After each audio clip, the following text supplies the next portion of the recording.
오늘은 이번 주간 금요일 6월 25일 동족 상잔의 비극이 있었던 6.25 전쟁 71주년을 기억하면서 6.25를 잊으면 안 된다는 제목으로 본문 중심으로 말씀을 선포하려고 합니다. 오늘 본문 말씀은 딴 말씀이 아니고 내용은 간단합니다. 하나님께서는 하나님의 백성들이 고요하고 평안한 생활을 살기를 원하신다는 거예요. 그 고요하고 평안한 삶을 살기 위해서는 나라를 위해서 기도해야 된다는 겁니다. 여기 대통령을 비롯한 지도자들을 위해서 기도하라고 하는 말씀이 있잖아요. 바로 그게 나라를 위해서 기도하라는 거죠. 나라의 평안이 있어야 곧 그 나라 안에 사는 우리 한 사람 한 사람 백성이 평안하다는 거죠. 특별히 동족 상잔의 비극이 있었던 6.25 전쟁 71주년을 우리는 그냥 보내면 안 된다는 것이 하나님께서 저에게 그리고 우리에게 주는 말씀입니다. 첫 번째 말씀은 우리는 6.25의 이 비극을 잊으면 안 된다는 거죠. 언젠가 우리 성도들이 군산 쪽으로 여행을 갔는데 군산 역사관을 잠시 들렸었어요. 근데 거기에 입구에 역사를 잊은 민족은 민족에는 미래는 없다. 그런 글귀가 있어서 제가 그걸 메모해갖고 온 적이 있습니다. 6.25 노래 여러분 압니까? 저는 다른 내용은 그만도 첫 절이 그냥 마음을 감동시켜요. 아하 잊으랴 어찌 우리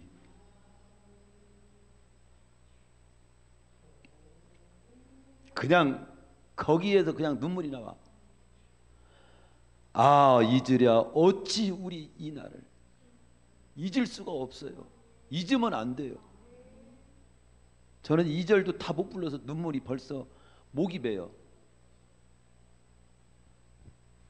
1950년 6월 25일 만물이 고요히 잠든 새벽 미명 주일에 소련제 탱크 500대를 앞세운 북한 인민군이 대한민국을 향해서 일방적인 불의의 총공격을 개시해가지고 1953년 7월 27일 밤 10시 휴전협정이 조인되기까지 만 3년 1개월 동안 이 강토가 동족 상잔의 피비린내 나는 싸움터로 변했던 역사가 있었다 이 말이죠. 한국군이 그때 14만 9,005명이 전사를 했고 부상이 71만 7,083명이 부상을 당했고 실종된 사람이 4만 3,572명, 포로가 된 사람이 9,634명, 유엔군 전사가 5만 7,615명, 유엔군 부상이 11만 5,312명, 유엔군 포로가 6,267명, 전쟁 미망인이 된 사람이 50만 명, 그때 전쟁 고아가 된 사람들이 5만 9천 명, 민간인이 죽은 사람이 22만 4,663명, 학살당한 사람이 12만 8,936명, 부상당한 사람이 22만 9,625명, 납치당한 사람이 8만 4,532명, 행방불명된 사람이 30만 3,212명, 월남으로 그냥 모든 것 다 놓고 피나는 사람이 61만 8천 명,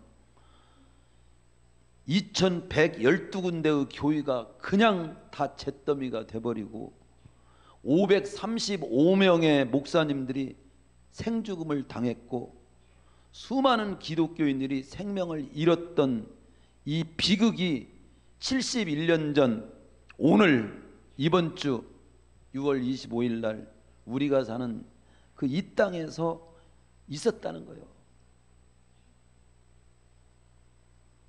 이 처참한 동족 상잔의 비극이 있었던 이날을 결코 잊어서는 안 된다는 것이 기도하는 가운데 주님께서 저에게 감동해 주신 마음입니다.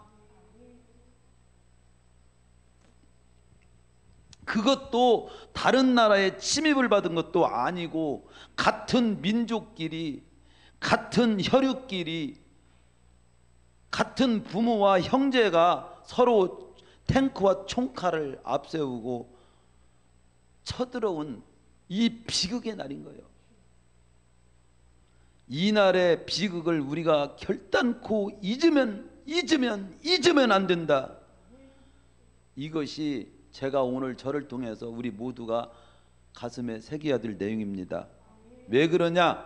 이런 비극이 다시는 이 땅에 일어나서는 안 되기 때문입니다.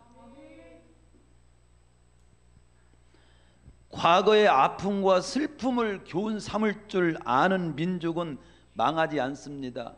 그러나 과거의 아픔과 슬픔을 교훈 삼을 줄 모르고 무감각하고 안이하고 방종하는 민족이나 백성은 개인적인 삶도 망하게 돼 있어요.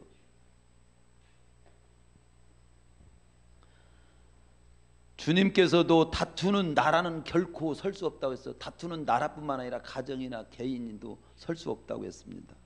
로마서 12장 18절에서 구원받은 백성은 어떻게 살아야 되느냐고 했을 때 할 수 있거든. 하나님의 백성, 구원받은 백성은 모든 사람으로 더불어 화목해야 되는데 이건 같은 혈육끼리 총뿌리를 겨누고 다투고 있는 상황이니 이런 상태로는 우리나라가 온전히 설 수 없다는 거지요.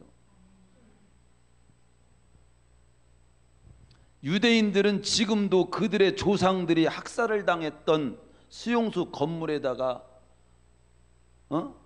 자기 조상들이 다 무참히 학살당한 그 수용소 건물에다가 용서하자, 그러나 잊지는 말자, 그렇게 써붙여 놓고 지난날의 쓰라린 고통을 다시는 반복하지 않기 위해서 어느 한순간 잊지 않고 교훈 삼으며 산다는 거예요. 그래서 세계 제1의 작지만 강한 나라로 서 있잖아요. 이스라엘의 제가 언제나 잊을 수 없는 그건 마사다라고 하는 곳인데 성지순례를 제가 2번 정도 이제 가서 거기를 꼭 2번 가봤죠. 이스라엘 가면 450m 정도 되는 유대 역상 잊을 수 없는 비극의 현장이 있습니다. 마사다라고 하는 곳이에요. 이곳은 이스라엘 자녀들에게는 민족 정신을 고칠 수 있는 역사의 교육 장소로 활용되는 곳이기도 합니다. 원래 이 장소는 어떤 장소냐면 유대 왕 헤롯이 유사시엔 피하려고 만들어놓은 요새 궁전이었어요. 그러던 것이 서기 66년 유대인들은 로마 통치에 반대하는 반란을 일으키게 됩니다. 5년 동안이나 계속되는 반란은 기독교 역사가 유세비우스가 쓴 교의사에 의하면 주 70년 로마의 티토 장군에 의해서 예루살렘 성전이 함락됨으로 진압이 이제 되는데 이때까지도 항복하지 않고 열심당한 960명이 마사다라고 하는 이곳으로 후퇴해가지고 최후 항쟁을 벌인 곳이 그곳인데 3년 5개월 동안 버틴 곳이에요. 그래가지고 로마 군대에서 이 마사다가 3년 5개월 동안 정복이 안 돼가지고 거기 가보면 북쪽으로 가면 언덕이 세워졌어요. 흙무더기를 만들어가지고 아예 그쪽에 그냥 그렇게 해서 그냥 아주 성을 그곳을 점령하도록 만든 어마어마한 곳이에요. 그 마사다가 정복되기 전날 밤 유대인의 불굴의 혼을 남기고 일제히 자결을 한 최후의 자결을 해가지고 최후를 마친 곳이 그곳이에요. 960명이 3년 5개월 동안 최후 항쟁을 벌이다가 결국은 이 토성을 쌓아가지고 올라온 로마를 도무지 이제는 막을 수 없어서 최후 우리 거기에서 자결을 함으로써 최후를 마친 곳이에요.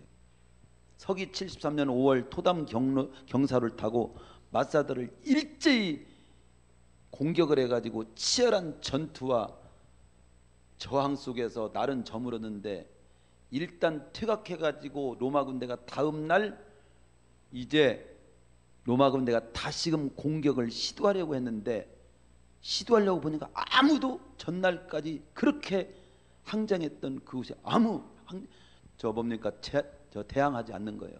조용한 거예요. 그래서 가보니까 다 죽어 있어. 스스로 자결한 거예요. 당시 유대인 역사가는 그런 어쩌다가 어떻게 해서 그렇게 됐는가를 증언하고 있는데 로마 군대가 마사다 성벽을 부수기 시작한 그날 밤 지도자 베냐일이 960명의 동지들을 모두 모아놓고 마지막 말을 하는 거예요. 연설을 한 거예요. 이제 우리는 여기서 정복이 된다.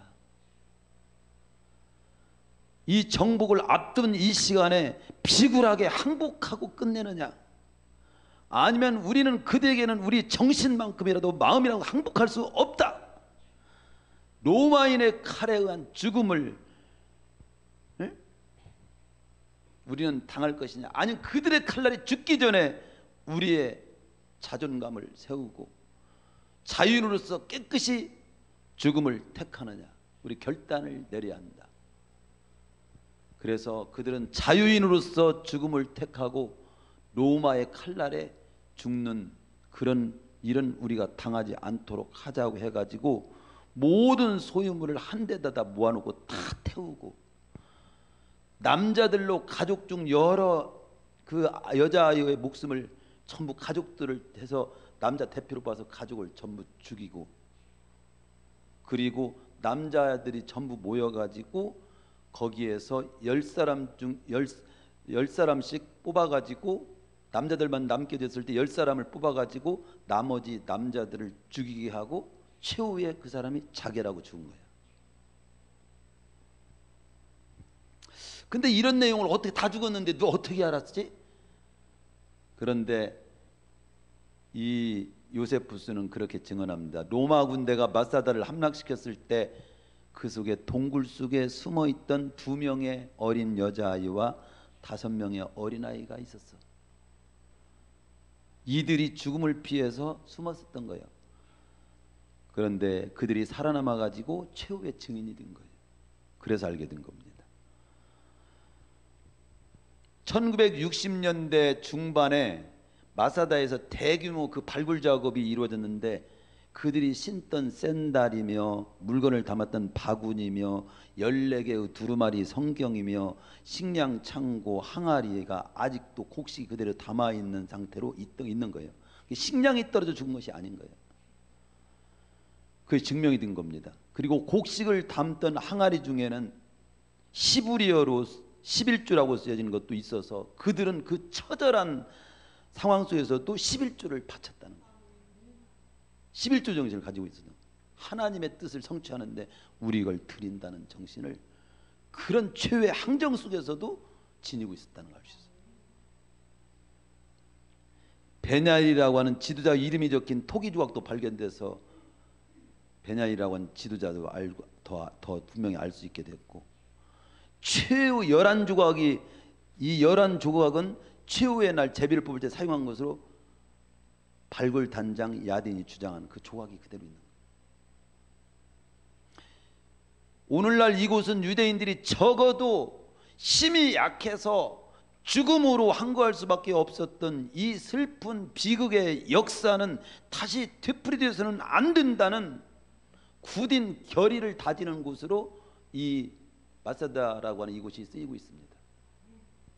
제가 거기 갔을 때도 군대들이 거기 군인들이 거기 훈련 받으러 막, 우리는 그냥 뭐 타고 올라가는데 올라가서 쭉 올라가는 내용이 보이더라고요.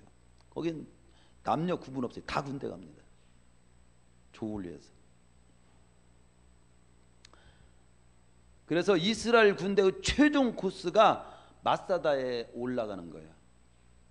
그리고 마사다 정상에서 좌우 훈련을 끝내면서 큰 소리로 외치는 거예요. 이 마사다의 비극은 다시는 있을 수 없다, 없을 것이다 하면서 훈련이 끝나. 마사다, 네이버, 어게인 하면서 결코 이 비극은 없다. 우리 6.25를 그냥 보내면 안 돼요. 우리는 이 시간에 6.25의 비극은 다시는 이 땅에 있을 수는 없다, 이걸 크게 외치고 가슴에 새기고 보내야 돼요. 그래요. 우리 교회는 작은 교회고 성도들도 많지 않고 인물도 없고 부자도 없고, 그렇지만 우리 가슴은, 나라를 생각하는 가슴은 뜨거워야 됩니다. 여기에 단 한 사람이라도 이 마음을 가진 자가 인물인 거예요. 아무리 교회가 크고 아무리 돈이 많고 해도 6.25를 생각지도 않고 그저 지금 사는 것에 급급하고 아니면 세상에 취하고 이러고 살고 있다면 우리 몇 명 앉아있는 이 자리가 훨씬 귀한 자리야. 이 자리가 귀한 자리가 되도록 6.25를 잊지 맙시다. 크게 두 번째는 제가 잊지 말자라고 하는 말씀을 먼저 드렸고, 왜 우리는 잊지 않으면서 우리가 다져야 되는 거예요. 71년 전 동족 상잔의 비극 6.25를 상기하면서 오늘 우리가 다져야 할 결의는 뭐냐? 잊지 맙시다. 그러고만 있으면 안 되고, 어떻게 우리는 결의를 다질 건가? 제가 6.25가 끝난 지, 그러니까 6.25가 끝난 것이 53년 7월 27일인데 그 후 4년 후에 태어났어요. 저도 6.25를 직접 체험을 못한 거지.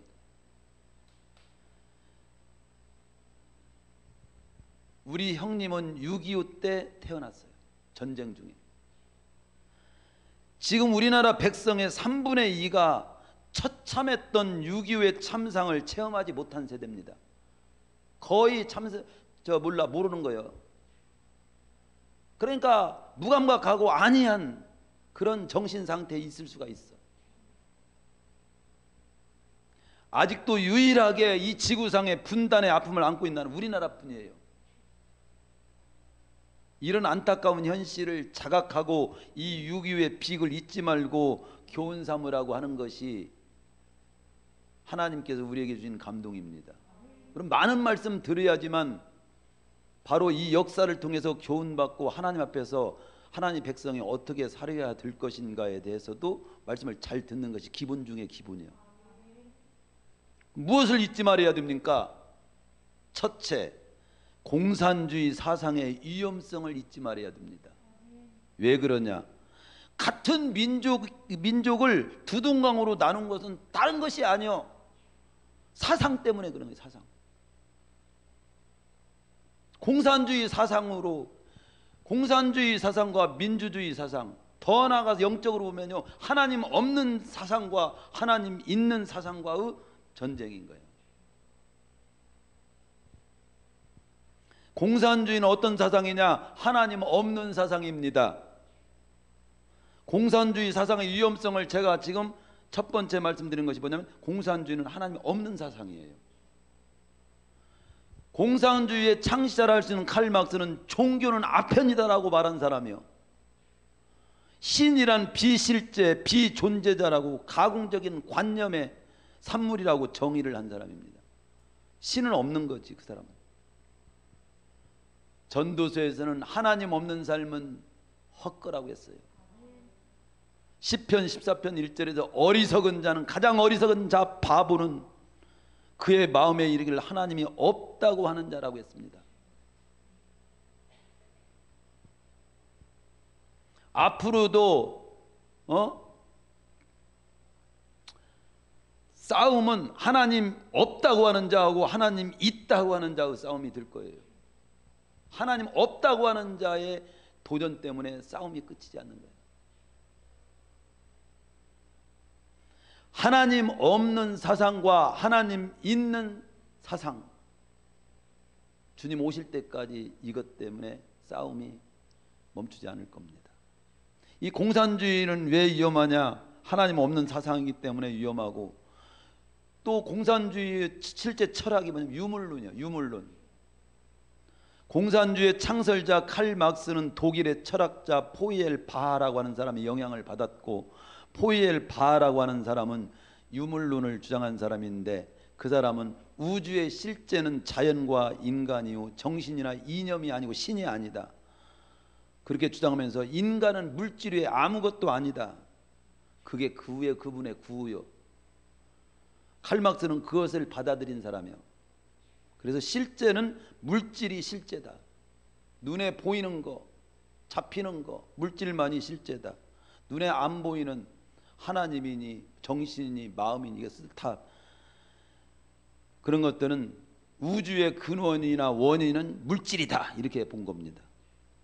그러므로 공산주의는 물질 이외에 어떤 존재 가치도 인정치 않는 사상이에요.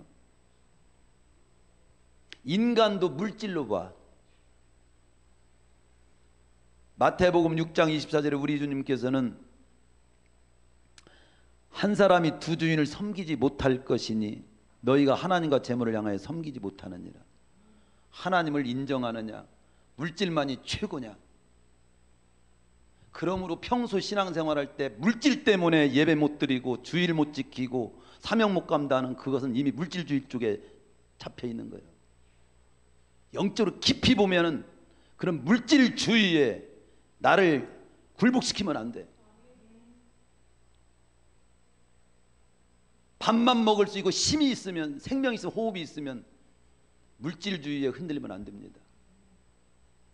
나는 하나님을 섬기며 하나님을 예배하며 하나님의 뜻을 성취하며 그것을 받들고 사는 쪽에 서 있어야지, 물질에 휘둘리고 잡혀서 또 물질을 추구하고 물질이 다고 그쪽으로 가면 안 되는 거예요. 그게 망하는 세상이에요. 망하는 쪽이에요. 이 공산주의 쪽은 천국도 지옥도 영혼도 하나님도 절대 인정치 않는 사상이고, 오히려 인정하는 쪽은 반동분자입니다.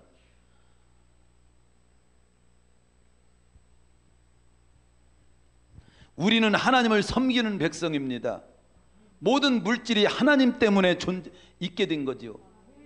나라고 하는 존재도 하나님으로 인해서 존재하게 된 거지요. 나중에 내가 몸이 썩어서 없어져도 영원히 또 다시 부활하고 영생까지도 인도해 주실 분이 하나님이십니다.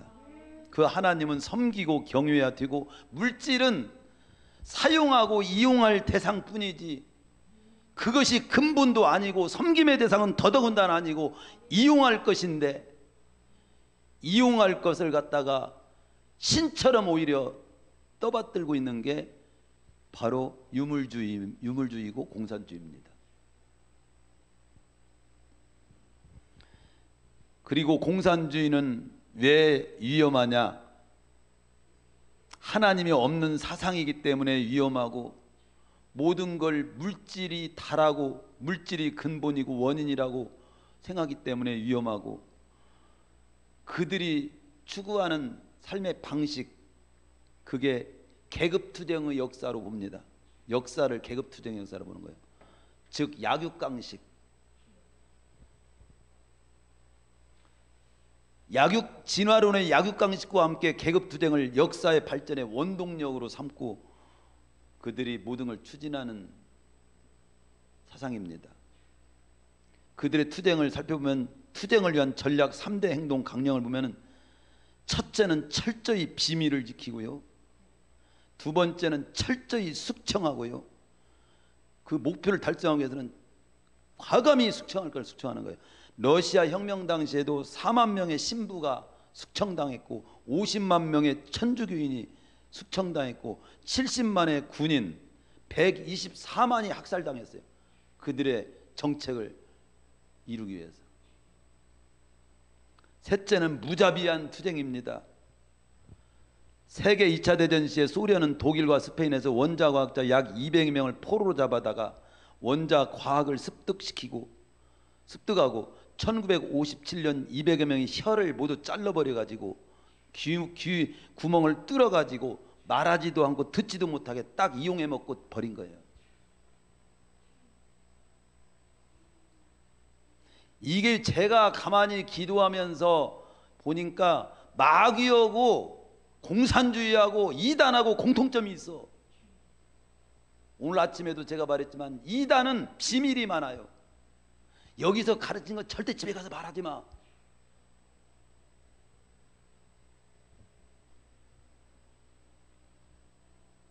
그런 것들. 그리고 마귀도 이단도 공산주의도 이렇게 비밀. 목표를 위해서는 수단방법을 안 가리는 거예요. 혁명 과정의 5단계를 살펴보면 첫째는 침투해라. 각계각층에 다 침투하는 거예요. 그게 다 똑같아. 이단들도 어디 다 침투해가 미장원 어디 다 틈타가지고 그 선물 공세를 하고 하부 이렇게 살살 해가지고 나중에는 삼켜버리는 거예요. 그 친절이 진정한 친절이 아니여. 그걸 알아야 돼. 스파이를 침투시킵니다. 그리고 약점을 폭로하고 민심을 선동시킵니다. 약점 붙고 늘어나가지고 힘 못 쓰게 만드는 마귀과요. 약점을 우리는 그들을 보듬어주고 그들이 그것으로 인해서 힘을 못 쓰지 않도록 다시금 일어설 수 있도록 도와줘야지. 약점만 콕콕 찍어가지고 기죽이는 부모가 되면 안 되고 성도가 되면 안 됩니다. 그런 백성이 되면 안 돼요. 그리고 선전을 합니다. 공산주의 장점과 이상을 나름대로 포장해가고 선전을 하는 거죠. 네 번째는 동조자가 생길 때 살인, 방화, 파괴, 민중봉기를 일으키는데 다 거기에 동원시켜요.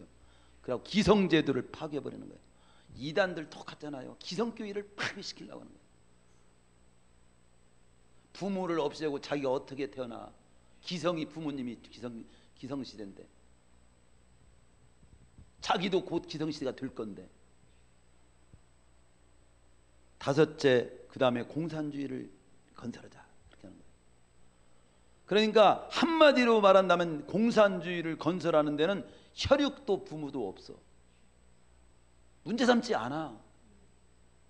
그러니까 공산화시키기 위해서 부모한테도 총칼을, 형제한테도 총칼을 겨누고 쳐들어온 거예요. 공산주의 사상이 물질주의라면 자유민주주의는 그럼 온전하냐? 자유민주주의도 잘못 관리하면 방종과 타락을 가져올 수 있는 주의요. 그렇기 때문에 공산주의는 뭐 말할 것도 없이 우리가 위험하고 합당한 주의가 아니고, 자유민주주의를 우리가 인간으로서 추구하지만 자유민주주의도 우리가 관리 못하면 방종과 타락을 가져오기 딱 알맞습니다. 우리는 오직 예수님, 성경 사상만이, 하나님 사상만이 생명과 삶에 유익한 진리에 입각한 사상이라고 하는 것을 잊지 말고 민주주의도 다스리고 공산주의는 정리해야 됩니다.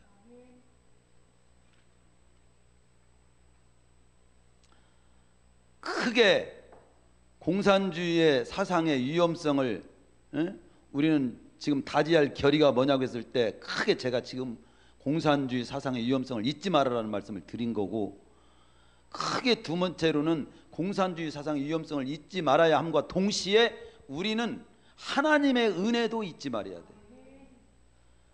북교의 남침으로 무차별 공격을 당해가지고 부산까지 점령을 당했지만 하나님의 은혜로, 우리 힘으로가 아니라 하나님의 은혜로 다시금 남한이 회복이 된 거예요.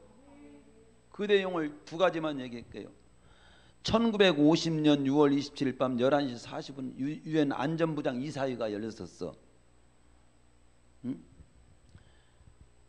안전부장 이사회가 거기에 모두 만장일치로 해야 결정이 돼서 시행하게 되는 게 그 안전부장 이사회의 특성이에요. 근데 거기에 소련 대표가 있어. 소련은 공산주의예요. 그 당시. 소련 대표는 말할 것 없이 반대요. 우리나라에 유엔군을 파견하자고 하는 말할 것 없이 반대편이요. 근데 유엔군 파송을 결정하는 순간에 소련 대표 말리크라고 하는 사람이 자기가 중공의 유엔 가입을 고집하다가 자기 뜻대로 안 된다고 참석을 안 했어. 더 구체적으로는 이런 비화가 있습니다. 그가 참석을 하려고 타고 오는데 승용차가 엔진이 고장이 났어. 그래갖고 늦게 도착했어. 다 끝나고 난 뒤에. 하나님의 간섭이었다 이거지. 만일 그곳에 말리크라고 하는 사람이 있었더라면 거부권을 그냥 당연히 행사했고, 거부권 행사했으면 유엔군 파병은 어려웠어. 1950년 두 번째 내용은 제가 얘기를 드린 것은 9월 29일 제1차 서울수복 환도에 즈음해가지고 더글라스 메가더 원스가 이승만 대통령에 보낸 메시지에는 하나님의 은혜를 찬양하는 말로 충만해 되어 있습니다. 거기 이런 내용이 이렇게 써 있어요. 하나님의 은혜로 인류의 가장 큰 희망의 상징인 유엔의 깃발 아래 우리 군대는 한국의 수도를 해방시켰습니다. 해방하게 되었습니다. 그러면 좀 내용 쭉 하다가 하나님의 은혜로서 귀국 정부가 당사자가 사랑과 정의에 의하며 한국 국민이 지난날의 괴로움으로부터 벗어나서 새로운 희망에 넘치는 새벽이 올 것을 간절히 소원해 맞이 않습니다. 나는 우리 군대에게 근본의 결정적인 승리를 주신 전능하신 하나님께 겸허하고도 경건한 감사의 기도를 드리고자 합니다. 그리고 Our Father in heaven, hallowed be your name, your kingdom come. 이렇게 주기도를 하고 딱 마쳤어. 지금부터 우리들은 한국 국민에 관한 책임을 각하와 귀국정부에 맡기고 본관과 부하 장병은 다시 군무에 전념할 겁니다. 인천 상륙작전을 성공시키고 서울을 탈환해서 해방을 가져오게 하고 하나님의 은혜였다고. 우리는 하나님이 보내서 업무를 다 하고 다시 제자리로 간다고. 그렇습니다. 6.25의 승리는 하나님의 은혜였습니다. 애국가의 가사처럼 동해물과 백두산이 마르고 닳도록 하나님이 보호하사 우리나라 만세. 나는 애국가가 그렇게 지어진 것만 해도 이건 하나님이, 그것도 애국가도 하나님의 역사 속에 지어진 거예요. 제가 얘기 하나를 더 하고 마치려고 합니다. 서울 은평구 녹번동 은평 평화공원에 있는 군복 차림의 동상이 하나 있는데, 이 동상은 1950년 9월 20일 수복작전 때 녹번리 전투에서 29세로 전사한 미국 해군대위 윌리엄 해밀턴 쇼라고 하는 사람을 기리는 조형물인데, 이번에 카톡에 우리 동기 선교사님이 보내온 거예요. 그 동상엔 사람이 친구를 버리면 이보다 더 큰 사랑이 없나니라는 성경 구절이 새겨져 있어. 이 윌리엄 해밀턴 쇼라고 하는 사람은 어떤 사람이냐? 한국 선교사로 오신 윌리엄 얼 쇼의 외아들이요. 일제 강점기 중에 아버지가 선교사니까 1920년 6월 5일 평양에서 태어났어. 그곳에서 고등학교까지 마치고 미국 웨슬리언 대학을 졸업하고 미 해군 소위로 2차 세계대전 중에 노르망디 상륙작전에 참여했다가 1947년 한국 해군사관학교 교관으로 와가지고 한국 해안경비대 창설을 하는데 기여를 한 분이에요. 제대 후에 하버드에서 박사과정을 밟던 그가 한국에서 6.25 전쟁이 터졌다는 소식을 듣게 돼. 그랬을 때 부인과 어린 두 아들을 처가에 다 맡기고 군대에도 다 끝났는데 다시 미 해군에 재입대를 해요. 그래가지고 유창한 한국어 실력으로 메가더 장군을 보좌를 했어. 인천 상륙작전을 하는데 아주 성공시키는데 통역을 잘해가지고 해병대로 그 다음에 보직을 바꿔서 서울 탈환에 이렇게 나섰다가 인민군이 매복하고 있다가 습격을 받았는데 그때 죽은 거예요. 이 사람이 해밀턴 쇼라고 하는 사람이에요. 그 6.25가 발발했을 때 그는 부모와 주변 친구들에게 이렇게 말했다고 그래요. 내 조국에 전쟁이 났는데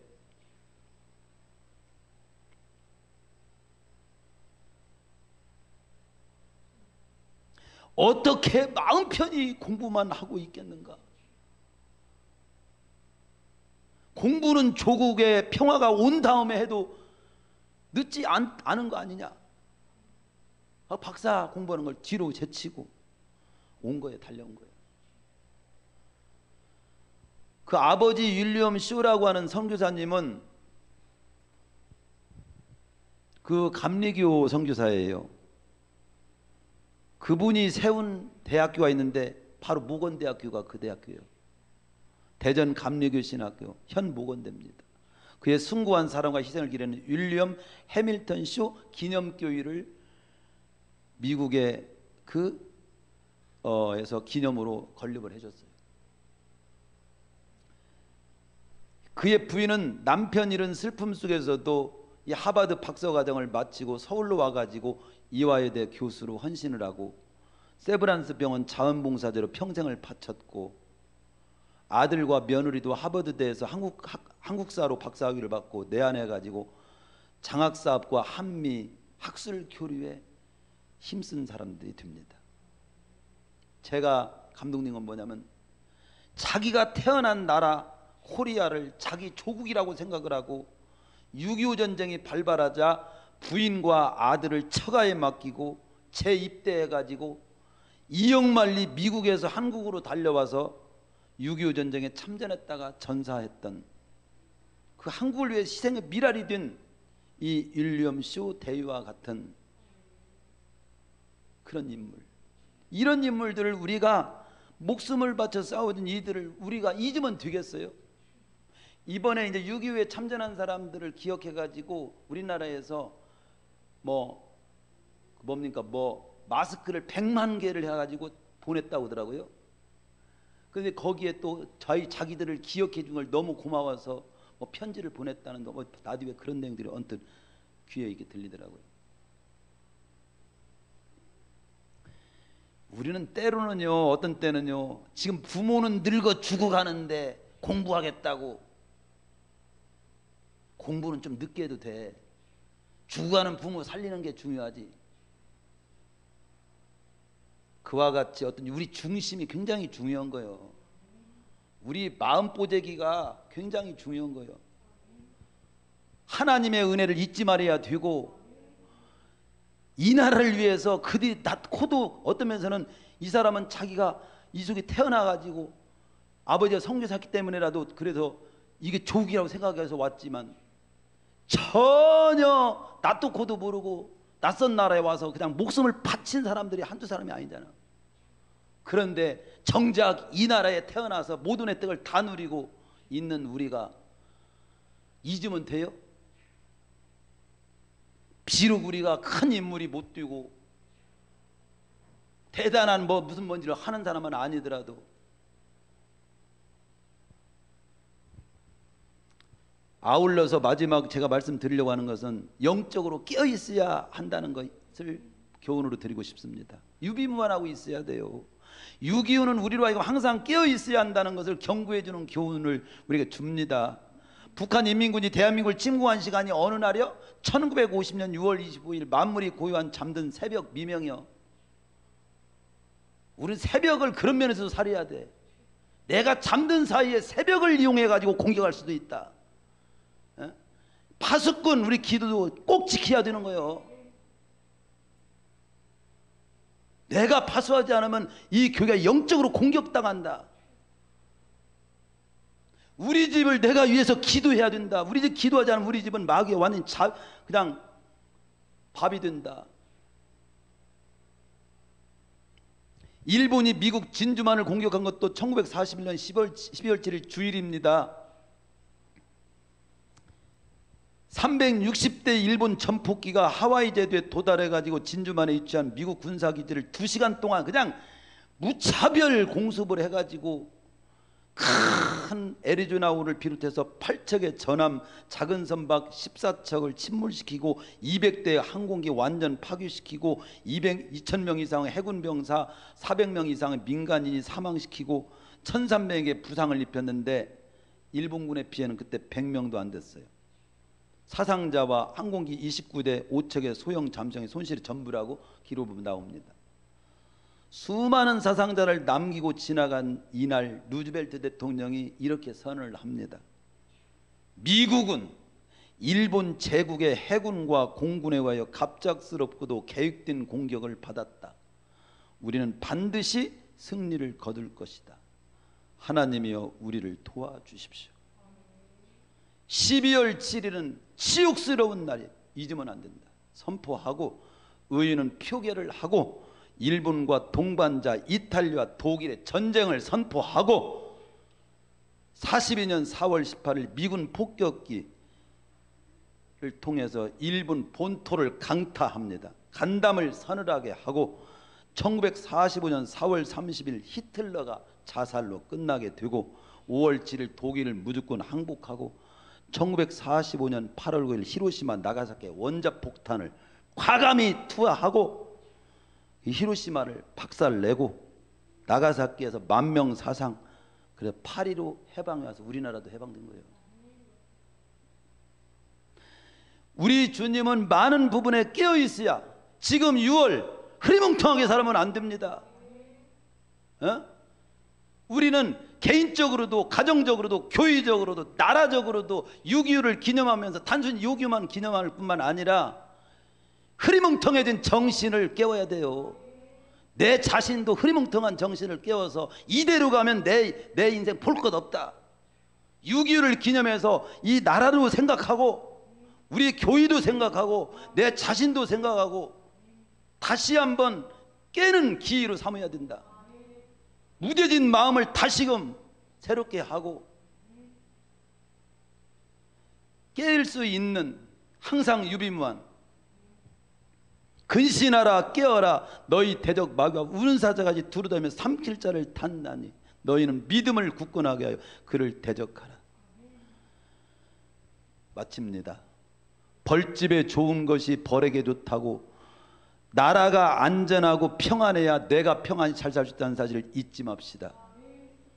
71주년을 기념하는 6.25 71주년을 기념하는 이 주일에 지나간 슬픈 역사를 잊은 민주에게 미래는 없다는 말을 가슴에 새기면서 동족 상잔의 비극의 역사를 잊지 말고 기억하면서 우리는 공산주의 사상의 그릇됨과 악함을 다시금 깨우쳐야 되겠고 하나님의 은혜 없이는 살 수 없음을 또한 깨달아야 되겠고 그리고 개인이나 국가나 나라 교회가 깨어있지 않으면 언제든지 당한다는 것을 잊지 말아야 되겠고 아울러서 긍정적으로는 이 71주년을 맞이하면서 이제는 남북이 평화의 시대로 가도록 더 나아가서 공산주의는 정리가 되고 하나님을 섬기는 이 나라 이 백성이 돼서 우리가 날마다 우리 교회 기도하지만 마지막 이 시대에 지구촌의 복음화를 위해 귀하게 쓰임받는 선교 한국이 되도록 온 백성이 하나가